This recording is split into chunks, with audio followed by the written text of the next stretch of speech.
గౌరవనీయులు అయ్యన్న పాత్రుడు గారికి, వేదిక పైనున్న తెలుగుదేశం, జనసేన, భారతీయ జనతా పార్టీ నాయకులకి, ఇక్కడికి వచ్చేసిన నర్సీపట్నం వాస్తవులందరికీ కూడా, సోదరిమణులకందరికీ కూడా పేరు పేరున నా నమస్కారాలు. మొట్టమొదటగా ఎప్పుడైతే అయ్యన్న పాత్రుడు గారి పేరు వచ్చిందో ఆ రోజు అందరం చాలా సంతోషపడినాం. ఎందుకంటే సీనియర్ నాయకులు దాదాపు 10 సార్లు అసెంబ్లీకి, పార్లమెంటుకు పోటీ చేసిన నాయకులు, భారతదేశంలో ఇలా వాళ్ళలో చాలా తక్కువ మంది ఇలా కంటిన్యూగా 10 సార్లు పోటీ చేసినారంటే సామాన్యమైన పని కాదు.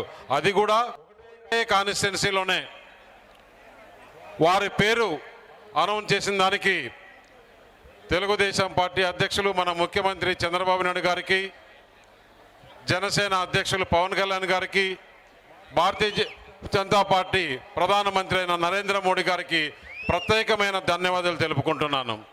అలాగే అనకాపల్లి పార్లమెంటు నియోజకవర్గంలో ఎప్పుడైతే నా పేరు అనౌన్స్ చేసినప్పుడు నేను మొట్టమొదటిగా ఫోన్ చేసి ఆశీస్సులు తీసుకున్న వ్యక్తి అయ్యన్న పాత్రుడు గారు. ఎందుకంటే ఆయన నేను ఫోన్ చేసి ఇట్లా భారతీయ జనతా పార్టీ అనౌన్స్ చేసిందంటే, ఏం పర్వాలేదు, నువ్వు రా ఇక్కడికి, ఏదైతే విజయ్ క్యాండిడేట్గా ఉంటాడో నువ్వు క్యాండిడేట్ కూడా నేను అదే మాదిరి సపోర్ట్ చేసినానని చెప్పి ఆ రోజు నాకు ధైర్యం ఇచ్చిన అయ్యన్న పాత్రుడు గారికి ప్రత్యేక ధన్యవాదాలు, వారికి నా పాదాభివందనాలు తెలియజేస్తున్నానని చెప్పేసి మీ అందరికీ సమాముఖంగా తెలియజేస్తున్నాం.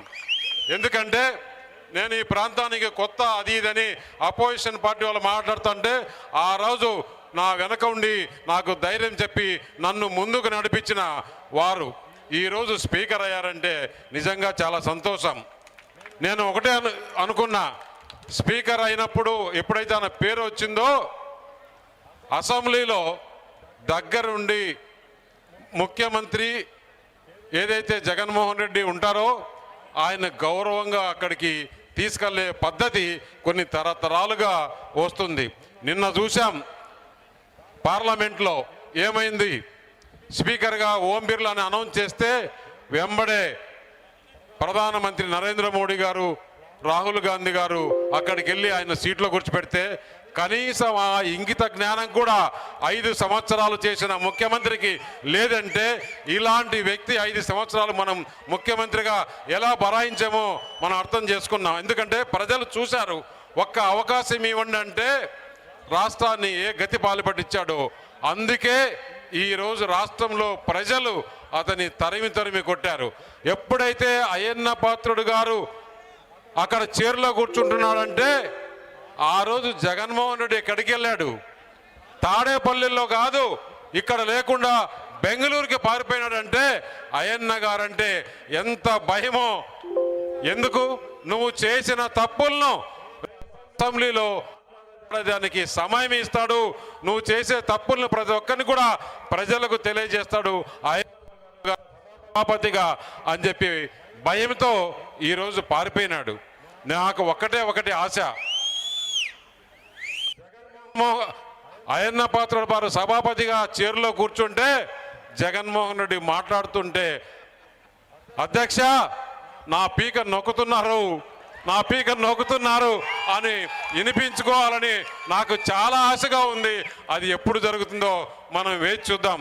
కాకపోతే అయ్యన్న పాత్రుడు గారు ఈరోజు చాలా, నాకు ఇది పదవి కాదు బాధ్యత అన్నారు. ఎందుకంటే ఆ మాట మామూలుగా రాదు, ఎంతో అనుభవం ఉంటే కానీ రాజకీయం వేరు, ఆ సీట్లో కూర్చున్నప్పుడు వేరు. మనం చూసాం మొన్న అయ్యన్న పాత్రుడు గారు కూర్చున్నప్పుడు ఏ విధంగా హుందాగా ఆంధ్రప్రదేశ్కే ఒక అందంగా అనిపించింది అసెంబ్లీలో. ఆయన అంత అనుభవం ఉంది, ఆయన దగ్గర నుంచి నేర్చుకోవాల్సింది చాలా మంది రాబోయే రోజుల్లో కూడా నేర్చుకోవాల్సిన, రాజకీయంగా ఎవరైతే కావాలనుకుంటున్నారో ఆయన దగ్గర నుంచి మనం చాలా నేర్చుకోవాలి. ఏ విధంగా, ఎప్పుడు ఏ విధంగా ఉండాలి, ఎప్పుడు ఏం మాట్లాడాలి, ఎప్పుడు ఏం చేయాలని.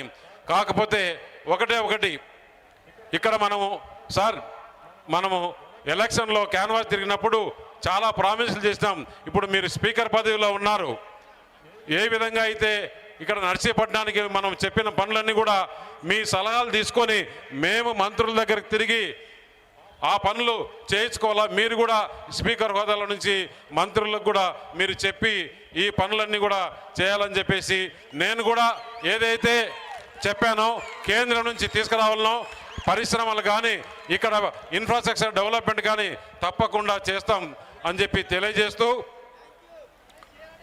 రాజకీయంగా మాత్రం సార్ మీ సలహాలు తీసుకొని ఇక్కడ విజయ్ ఉన్నాడు, రాజేష్ ఉన్నాడు, తప్పకుండా ఉన్నారే ఇంకా రాజకీయం చేయలేరని అనుకోవాల్సిన అవసరం లేదు. ఆయన సలహా తీసుకొని తప్పకుండా రాజకీయాలు మేము చేస్తామని చెప్పేసి మీరు మాకు సలహాలు ఇస్తే చాలు, మేము ముందు నడుపుతామని చెప్పేసి తెలియజేసుకుంటూ, అలాగే పార్లమెంటు మెంబర్గా అయ్యన్న పాత్రుడికి ఎమ్మెల్యేగా బ్రహ్మాండమైన మెజారిటీతో ఇక్కడ గెలిపించినందరికీ మీ అందరికీ పేరున నా పాదాభివందనాలు తెలియజేసుకుంటూ, మీరు ఏదైతే మా పైన నమ్మకం పెట్టుకున్నారో ఆ నమ్మకాన్ని ఒమ్ము చేయకుండా తప్పకుండా చేసి మళ్ళీ ఇక్కడ అయ్యన్న పాత్రుడు గారి కుటుంబము మళ్ళీ సీఎం రమేష్ పార్లమెంట్ మెంబర్గా ఉండాలనే విధంగా మెచ్చుకునే విధంగా పని చేస్తామని చెప్పేసి, అయితే మీ ఆశీర్వాదం మాకు ఉండాలని చెప్పి తెలియజేస్తూ, ఇక్కడ వేదిక పైన ఉన్న పెద్దలందరూ కూడా ఎలక్షన్లో నాకు కష్టపడి నా వెనక ఉండి పనిచేసినారు, వారందరికీ కూడా ధన్యవాదాలు. అలాగే ఈ కాన్స్టిట్యున్సీలో నాకు ప్రతిరోజు ఇది ఇట్లా చేస్తే బాగుంటుంది, అది ఇట్లా చేస్తే బాగుంటుంది, ఇక్కడ ఈ విధంగా చేయాలని చెప్పేసి విజయ్ కానీ రాజేష్ కానీ నాకు సలహాలు ఇచ్చినందుకు వారికి ప్రత్యేక ధన్యవాదాలు తెలుపుకుంటూ, ఇంకా మనం చాలా కార్యక్రమాలు చేసుకోవాలి, చాలా ప్రోగ్రాంలు చేసుకోవాలి. మీ అందరితో కూడా నేను మళ్ళీ చాలామంది నాయకులతో కూడా అందరితో కూడా ఇండివిజువల్గా కలుస్తాను.